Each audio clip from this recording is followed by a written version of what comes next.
આજરોજ માન્ય કલેક્ટર સાહેબ શ્રી દ્વારા જિલ્લાના તમામ સંકલન ઓફિસરશ્રીઓ, મામલતદારશ્રીઓ, પ્રાંત અધિકારીશ્રીઓ અન્વયે એક વીસીનું આયોજન કરવામાં આવ્યું હતું, જેમાં આવતીકાલથી 3 દિવસ જે ભારે વરસાદ અને પવન સાથે વરસાદ થવાની શક્યતા છે, જેના અનુસંધાને જે જિલ્લા વહીવટીતંત્ર તરફથી જે સૂચનો આપવામાં આવેલા હતા તે અન્વયે પાદરા તાલુકામાં આજે તમામ લાઇન ડિપાર્ટમેન્ટની એક મિટિંગનું આયોજન કરવામાં આવેલું હતું, જેમાં આરએનબી પંચાયત, આરએનબી સ્ટેટ ને એમજીવીસીએલ છે, પીઆઈ શ્રીઓ છે, તમામને હાજર રાખીને જરૂરી સૂચનો કરવામાં આવેલ છે. અગમચેતીના તમામ પગલાઓ ભરવા માટે તે લોકોને જણાવવામાં આવેલ છે.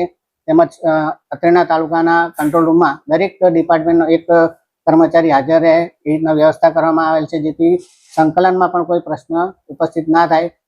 કારણ કે રાતના સમયમાં વાવાઝોડું લેન્ડફોલ થવાની શક્યતા હોય, તેના અનુસંધાને કંટ્રોલ રૂમ કાર્યરત હાલમાં કરી દેવામાં આવે છે.